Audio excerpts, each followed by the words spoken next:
and welcome to Black Hair in the Big Leagues. I'm your host, Salisha Thomas, and y'all, today I am just so giddy in my spirit. Our guest today, oh my gosh, she plays piano. Wait a minute. She plays piano. She has a blog. She is a correspondent for Extra TV, but she's also an attorney. To me, she is the perfect example of what it looks like to reach your full potential.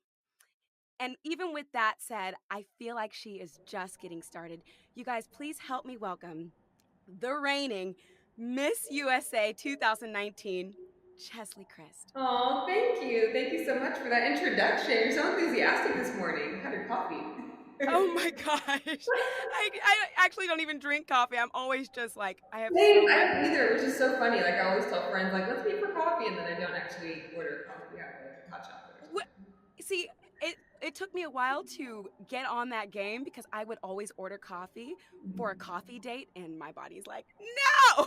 Yeah, I just don't like it that much. I mean, I'll drink it if I'm cold, and that's the only thing that's like available. But otherwise, I'm like, No, I feel that. You look so beautiful. I'm so happy to see you and to meet you. Cheslie, what an honor. oh, thank you. It's an honor to be on. Thank you. So it's a new show. It's a new podcast. I'm launching it next week. I'm so excited. Oh my God, that's so cool! Congratulations! It's a huge endeavor. Thank you. It's like Broadway's been shut down since March, and it's Yeah, like I got to get my creative outlet somewhere. So, yeah, we all do. but can we dive in? Can we start with your year? Holy, did you have any idea that so many history making events would happen in this 1 year of your reign? No, I don't think anybody could have predicted it. Even outside of pageantry, I don't think that anybody could have predicted that you would be struggling with, this global pandemic, that our election would be so divisive, that there would be widespread unrest across the country. I mean, there's so much that nobody could have predicted. But I'm glad that I still get to be Miss USA during this time. It's been really exciting, and I think the organization itself has been really flexible in dealing with what's happening and trying to make sure that we're still connecting with our audience and inspiring people to be their best selves. Right. I feel like you've been doing a great job, like from the outside looking at you. I'm like, okay, it looks like your year is still in full force. Like it's great to watch, and I'm happy that it didn't like come to a halt because of everything that's happening. Yeah. Um, Oh, thank you. but can we get into it, because I have so many questions about Let's dive in. about this crown on your head that you have grown, not your Miss USA crown. This crown. Literally, like, what? Where should we start? Can you tell me a little bit about your your your background, oh gosh, I'm getting all tongue tied. Your racial background. Oh, okay. So my mom, she's black. My dad's white, and so I have like a mixed, blended family. And I think seeing the different cultures and seeing sort of the background between my parents has been really interesting. Like Thanksgiving at my paternal grandmother's house is very different from Thanksgiving on my maternal grandmother at her house. So I think seeing those two sides has been really interesting. Okay, so what kind of curl would you just define your curls as? If you know, like 3C, Honestly, I don't know, and I've not like I always read where people are talking about like their different right? curls, their number and everything, and I've never really known mine, especially because like my hair, the curl pattern is different on different sides of my head. Like the back of my head doesn't curl at all. I don't know if you can kind of see like No, I've never noticed that ever. because the good thing is that like it is in the back of my head, and so when I'm talking to people, you can't see, but like if you're standing behind me, there have been several times where I've been on photo shoots and they've been like, "Oh, you forgot to like actually apply product to the back of your head." I'm like, "No, I did. It just doesn't curl." So there's so many different curls. Whereas like in the front of my hair, I have these tight little ringlets, and so it's just I don't know. It's probably like 3 different kinds at different parts, and It's it's gorgeous, y'all. If you're listening and you're not watching this broadcast, Cheslie has the biggest mane you've ever seen. It's just this gorgeous. Oh my goodness. So Oh, thank tell you. me, you're welcome. I want to know about your hair journey.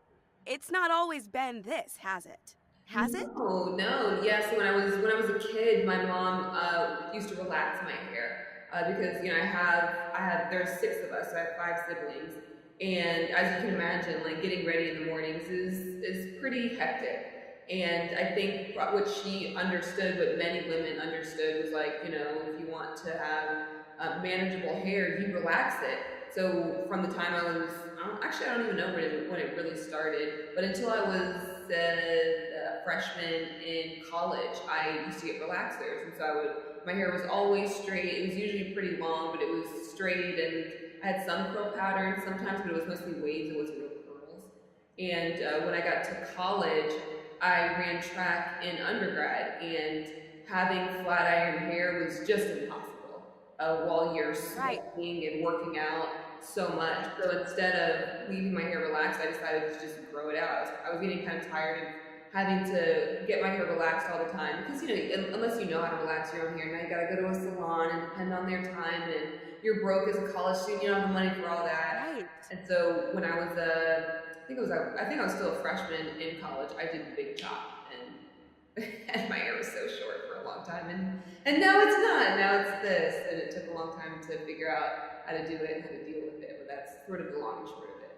I was gonna ask if you've ever had a big chop. Like, was that terrifying? Oh my gosh, yes, it definitely was. My sister, she has a salon. She specializes in natural hair, and she was the one who cut it for me.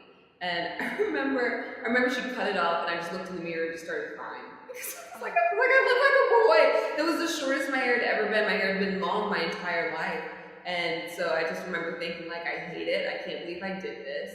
And it was then that me and my sister realized that my hair curls differently, not only front versus back, but also side to side. So like my left side of my head is mostly waves, and the right side is curls. It was very obvious when she cut it. So it was like I cut my hair off, and I don't even have the curls that I want. So it was very scary initially, but you get used to it. You figure out the products and styles that you like, and then you really get into your groove. And so it took a little bit for me to get into my groove, but I'm there now. Okay, so about this groove, can you walk me through your daily routine? Do you do it every day? Is it No, I probably once every 5 days? Yeah, it takes, I think my routine varies a little depending on what I'm doing that day and whether or not I've worked out. Because if I work out, obviously I'll have to do more maintenance during the week than if I don't. So this week, I think I washed my hair on Monday, maybe, and did applied product, applied leave-in to my whole head, and did some finger curls in the front. And then after that, like I think Wednesday and yesterday morning, I did some touch-ups just because it was raining outside, and so my hair got a little more frizzy, and so I had to touch up some curls here and there. But as far as like really, doing the whole thing, I only did that on Monday, and everything else was just touch-ups. And then the following week, I'll do like a moisture treatment, and then start again on Monday. So I'm like literally trying to visualize all this instead of taking notes right now. I'm gonna have to. Where are you right now? Like, where in the world are you right now? I'm in New York City. Oh, hi, me too. Yeah, oh really? That's when you hear like construction, people screaming, or random music outside. Like that's why Yes, I'm in the city. that's absolutely. I was like, Lord, I am getting new neighbors. I'm like, please don't do construction today. Oh my god, that's the worst. That and like where I live, there's just a lot of flashing lights all the time. So there's like literally flashes of light. You can see like red every now and then right above my head. But you Amazing. get used to it eventually. Can I ask what products you're using right now?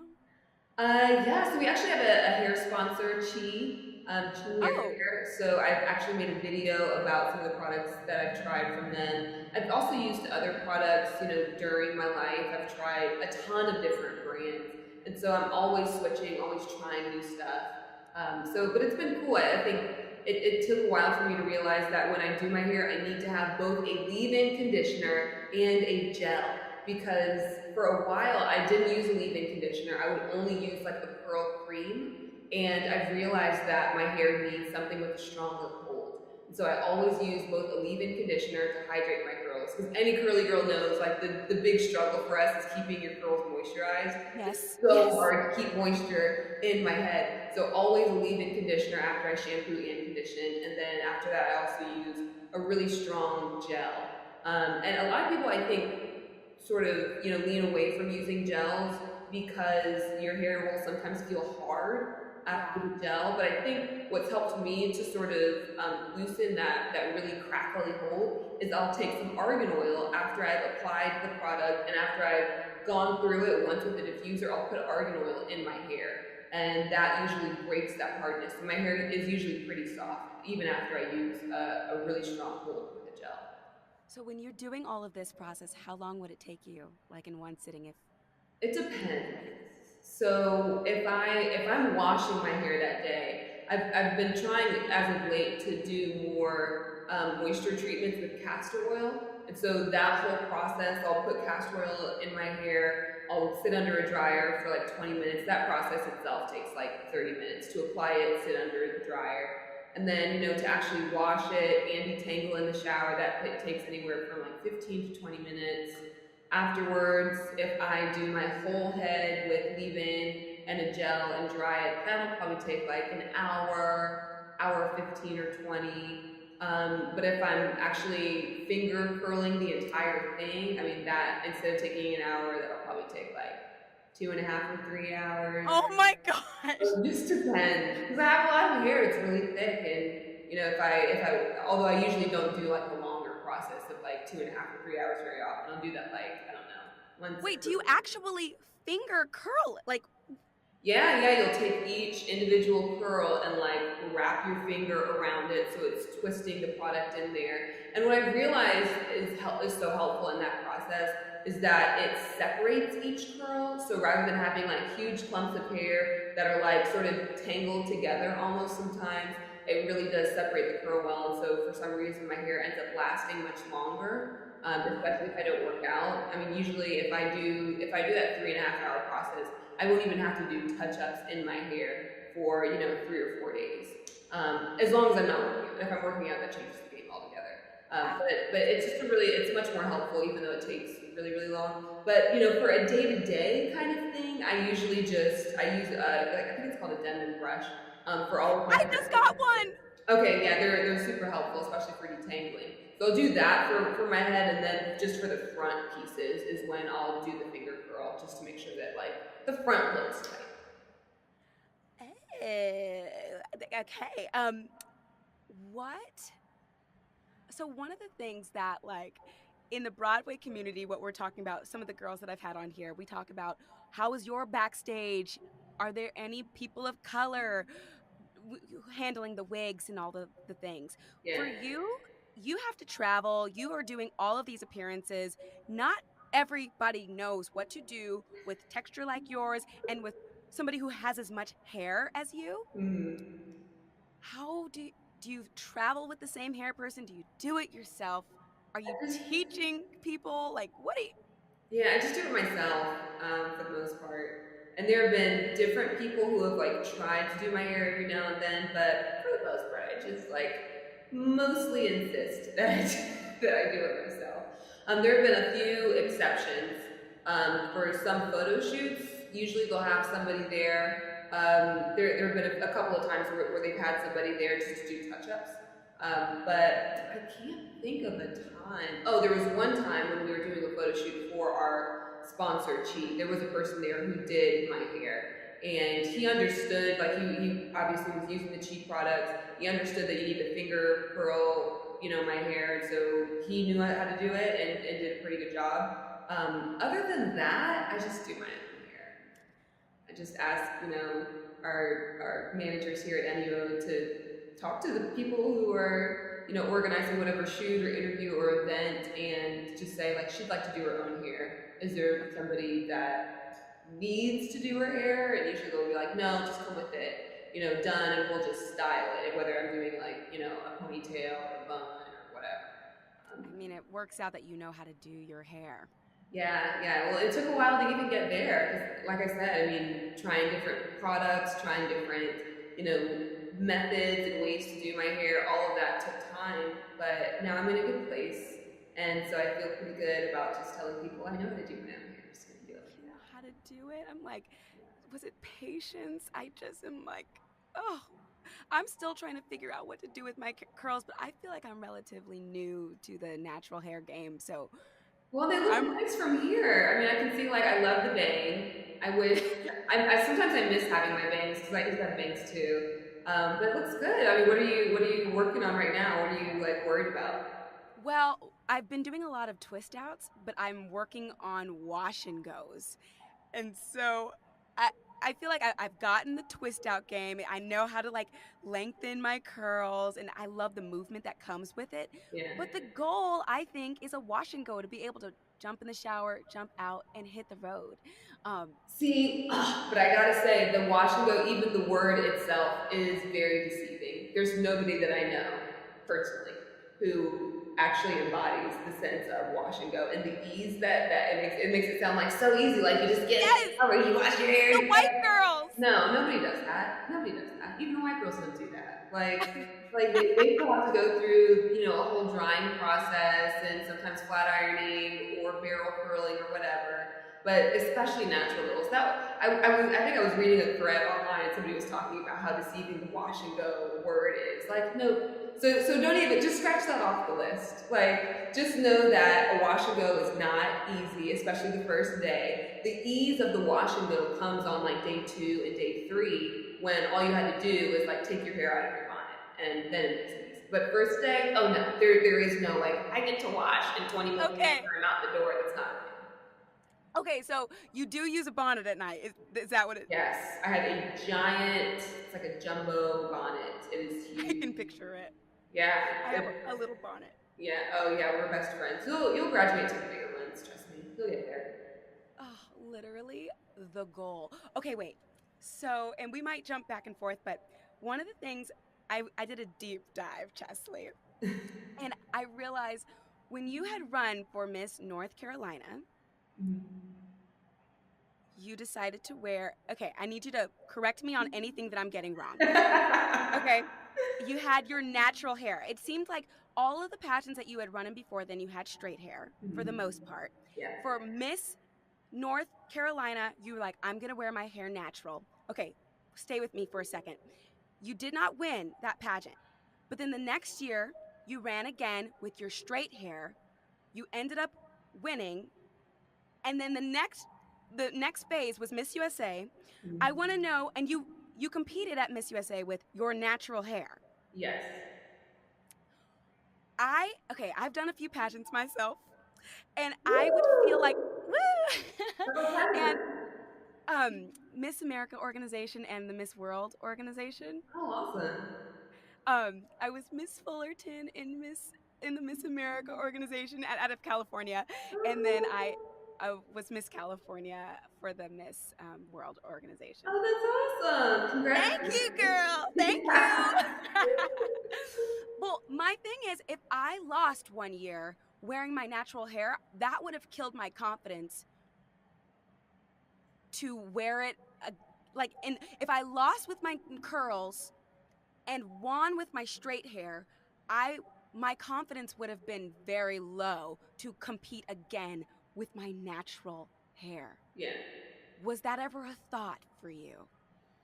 No, only because by the time that I won Miss North Carolina USA, like you said, my hair was straightened. I had like barrel curls or something. They're beautiful.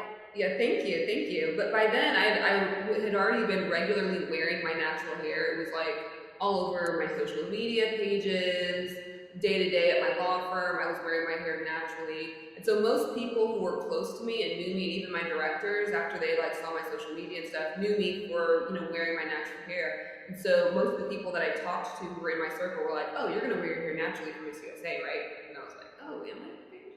So I mean, it was funny to me that for other people it was obvious that I would be myself and be authentic and wear my hair the way that most people knew me to be wearing my hair, and so for me it was an easy decision. On top of that, on top of other getting the encouragement from other people and sort of seeing that like I need to be my most authentic self. In the alternative, like when you're at Miss USA, there are 51 contestants, 51 of us, 51 delegates from all 50 states in the District of Columbia, and so obviously you need to sort of set yourself apart from other people. And for me, the way to set myself apart was like there aren't going to be that many women who are on the Miss USA stage wearing their natural hair. Obviously we've had a Miss USA just a couple of years before, Kyra McCullough, who had worn her natural hair and won, but still it wasn't like common. And so I remember scrolling through the pages of other delegates and saying like, nope, she's not going to wear natural hair. Nope, she doesn't have natural hair, curl pattern like me. And so I figured there were going to be like 3 of us maybe who were going to be wearing natural hair at Miss USA. And so I was like, well, this is the way to make it easy. This is the way to be, a little different. I mean, even I think when I got to Miss USA to compete, I arrived with my hair straight, and there were a couple times people were confusing me with other contestants. Like there was once that me and Miss Oklahoma USA would like joke about how we were twins because there were a couple of times where people wouldn't be able to separate the 2 of us, and so. I think that just reconfirmed like I need to make sure that I set myself apart by wearing natural hair, and so it was both like an authenticity thing and also like a strategic decision to wear my natural hair. I feel like, you're one of those for such a time as this. Like, God put you there for a reason because you are such a role model to so many people, older, younger than you. Seriously, I feel like when I was competing, it was not even a question. You would not touch the stage with natural hair. And I don't know if that was a California thing, if it was like just kind of not strict, but a very conservative area that I lived in, or what it was, but that was not even a question, Cheslie. It's like, if you come on stage, I showed up with my natural hair once, and one of my directors was like, "Are you gonna do anything with that? It's kind of frizzy." Like, and I've heard many people have sort of similar stories too. yeah, and so to watch you on this national stage, you said it felt like that's the obvious next step. It was the next thing for you to do. It was even easy. But on the outside looking in, that is the most trailblazing. Like, it gives me chills because I'm like, do you guys see? Do you see? Look, she's doing it. And that, to me, it's saying to the world, like, this is beautiful. We've got a Miss USA rocking her natural curls. I'm going to rock mine. Oh. Well, thank you. I think, for me, I think there have been other Miss USAs who have worn, their natural hair, like I said, Kyra McCullough and Cheslie Castillo. But I think the important note is not to treat those winners as anomalies. Is that we need to see more and more winners and more women doing well with their natural hair. Otherwise, people will say, she was the exception. I can't wear my natural hair. And like you and like me, I think when I started competing both in the Miss America organization and in the Miss USA, the Miss Universe organization, I had never worn my natural hair except for, the one time at, I think it was like 2018. So I think many people have that view, have that mindset, like I can't wear my natural hair. But I think the more and more of us you see, me and, like I said, Kyra, Susie Castillo, and other winners and other women who are in the top 5 or the top 10 or whatever, when you see more and more of us doing it more often, that's when it becomes normalized, and we no longer are the exceptions. We are just a part of many women who have this option of wearing their natural hair. So I'm waiting until we get like, somebody with like a full big fro. I think that's one of the reasons why so many people love seeing Zosie, for example, win, because she's described her hair as like cork, and she has a different curl. She has really, really different hair. It's short, and so it's something that you never would have imagined. I think us seeing like Miss Jamaica, I think it was in 2017, who was in the top 3 at Miss Universe, who had, an afro. I think seeing more and more of that is essential. I'm waiting for us to see like a full brushed out fro on the Miss Universe. Oh my goodness, I have chills. And like on the inside, I'm like, I have a fro. Yeah. I'm always like, would I ever dare to show up to the Tony Awards with my natural hair like that? Yeah. With an afro. I don't know. Like, you might be inspiring me. No promises. Well, I mean, other people have inspired me. Like, I think it was Sierra who wore the giant brushed out fro at the Met Gala, and other stars who've worn brushed out fros on red carpets inspired me to wear, my brushed out fro on the BET. I It was saw the that. Rock Awards, yeah. And so it's like we need to see more of this. If we just do it. We'll show other people that it's possible. Especially when, like, the public perception of you is already, oh, she is beautiful. It's like, you can revolutionize anything. Oh, thank you. No, I absolutely love that. So your mother, she was a Mrs. North Carolina as well? Yes, she's a former Mrs. North Carolina US 2002. So she won a pageant for married women, and she really was my inspiration for competing. That's awesome. I have a friend, her name's Shantea McIntyre, who did the Mrs. California, and so she's also married with 4 beautiful children. So I'm like, I understand that system. And she was talking about you in her interview. Her curls are gorgeous too, Cheslie. Oh my gosh. Oh, that's awesome. I need to look her up so I can see them. Oh, she's fabulous. But like, can we talk about, and this is not your hair, but like, you have a 16-pack. Can we talk about your abs for a second? I'm literally like, I just need to put your picture on my wall so I can put the Cheetos down. Look like that. How chiseled? You're chiseled. Oh, well, thank you. Well, yeah, I think I just have an athletic background. I wish I could say it was just me and just me putting in hard work all the time.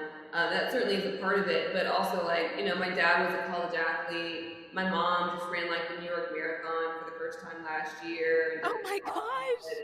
Yeah, and one of my brothers played pro soccer in Australia. Another one of them was a D1 football player who just graduated. And so, like, we're just athletes at my house. And I think it's not really like just that we work hard. It's also that's sort of where we come from. Is like our parents, and everybody runs. My stepdad does CrossFit. Everybody does. It's like our activity on the weekends. Like, who's going to the gym with us?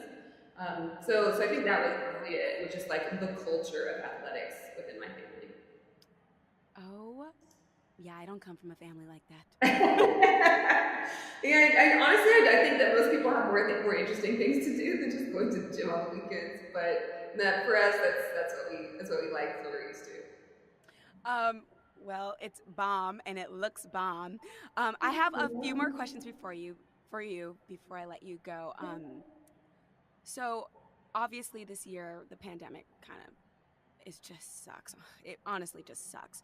But before all of that happened, and there might have been some crossover, can we talk about Black Teen Miss USA, Black Miss Universe, Black Miss America, you Miss USA, and I even think maybe Miss World also is Black? What is it like being a part of this girl gang of history? I mean, for such a time as this, if there was ever a time to win the title that you have, what I think God is just like, oh, this is the best time for you. Aww. How do you feel about that? Yeah, I think that it's been really exciting, and just as a pageant fan and a woman of color, it's thrilling to watch, but it's also a little surreal to know that, like, I'm a part of it, because there are so many times where I'm like, oh my gosh, so cool, we've got all these women of color who are in these incredible roles, and I'll be looking at pictures and I'll be like, oh my god, I forgot, like, I'm one of them. And I think that moment is just, for me, a full circle moment, because I've been a pageant fan for so long, and there have been so many women of color who have been trailblazers for me, and like my mom that I mentioned, and it's just exciting. It's exciting to be a part, and I hope that more women of color are so inspired by us that they compete, and that they understand that not only can they win as Black women, they can bring their friends with them. I love that. Well said. And another question that I have for you is, I know that being a part of a pageant system, a lot of times when you are saying anything public, especially political or that could be controversial, there's like a way and an art almost of saying it without offending anybody. it's kind of what you have to do because you've got people from all sides looking at you. You're representing, especially at your national platform, you've got people from all sides listening to what you're saying. Mhm. How do you balance that, of trying to not offend anybody, with, okay, George Floyd has just died, and now there is a whole movement, and I fit into that demographic? Like, that's my. How do you balance Black Lives Matter, but also not offending like, what? How do you deal with that? I think I have to give props to the Miss Universe organization for really empowering women, including me, to express our opinions. Because I think that there certainly have been times when I've competed where I felt like I couldn't say what I really meant, or I couldn't explain what I was feeling because it was. Wait, hold on. Let me just turn my air conditioning off really quick. 'Cause that's really loud. It's okay. There we go. I'll start over. Heard. Okay, thanks, Meg. Let me just wait for this to turn off. There we go. That happened yesterday while I was doing an interview. I was like, oh my god, please shut up. All right, we were talking about. Oh yeah, balancing. balancing. Okay, so I have to give props to the Miss Universe organization for empowering women, including me, to say what's on our minds. Because there have certainly been times in my pageant journey when I felt like I couldn't say what I really meant or what I was really feeling because I was afraid of being judged or afraid of offending someone. But I think the Miss Universe organization, from the start of my reign, has always told me to just say what's on my mind. There's been so many controversial topics that we've covered. I think maybe a week or two into my reign, I was doing an interview and I was asked about anti-abortion laws. Several weeks after that, we were talking about immigration policies, especially ICE and their treatment of people at the border, and putting kids in cages. We've talked about legalization of marijuana, and so when it came down to George Floyd being murdered and talking about Black Lives Matter, it was an obvious step to talk about what was happening because we'd already talked about many other topics. And I think for this particular one, talking about Black Lives Matter, this shouldn't be controversial. This isn't about left or right, Democratic or Republican. It's about right and wrong, and you should, as a public figure, talk about what's happening. So I'm glad that we have covered those topics, and I'm looking forward to the next title holder covering the same topics and talking about these important issues. And I'm glad that the Miss Universe organization has made that possible by giving us that platform. Oh, I love all of that. Thank you. And also, because we're wrapping up, I'm gonna get you out of here. Are you ready to give up your title in November?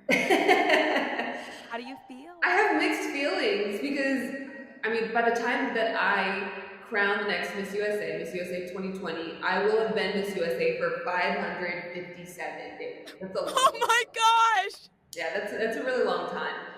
So, I'm ready and I'm excited and, glad that I'll be able to crown somebody new and see what her journey is like while I start my own in my new career. But on the other hand, I'm kind of sad because I know I've kind of grown into this role and like now I'm used to being Miss USA and like now they're gonna take it back from me.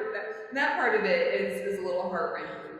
But I think just the excitement of seeing the pageant and me starting my own life, my sort of next step, I think that excitement kind of dulls the pain of not being able to be Miss USA anymore. Oh, I will be watching. It's November 9th, right? November 9th, yeah, and then Miss Teen USA is on November 7th, so that'll be just a couple of days before. Oh, I cannot wait to watch. I'll be crying with you from my living room. I'm sobbing on stage. They're going to have to carry me out in a wheelbarrow. Oh my goodness. I am so in love. Thank you so much for coming on here. I appreciate you spending the time and for letting me ask all of the hair questions. I'll be like, oh, try that. Let me get some chi, honey. Absolutely. Thanks for having me on. Thank you so much, Cheslie. Awesome. Thanks, y'all.